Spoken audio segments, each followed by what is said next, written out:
Everyone, welcome back to our channel. In today's video, you're gonna see how to see the first Instagram post without scrolling. So for that, I'm heading over to Instagram and head out there to any profile. So to see the first Instagram post, you have to see just to scroll down and you can see the first post of India. And so yeah, this is there is no shortcut for that, but we can try something else too.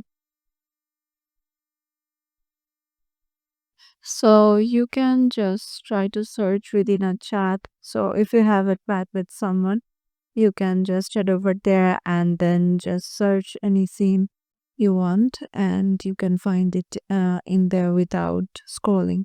And then the second thing you can try is downloading your Instagram data. So you have to go to your Instagram profile and tap on the horizontal three lines on the top and go to your activity.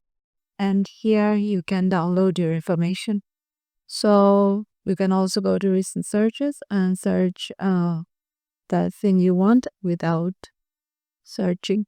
So yeah, this is how you can do that. Hope this video will help you out and we will see you in the next video.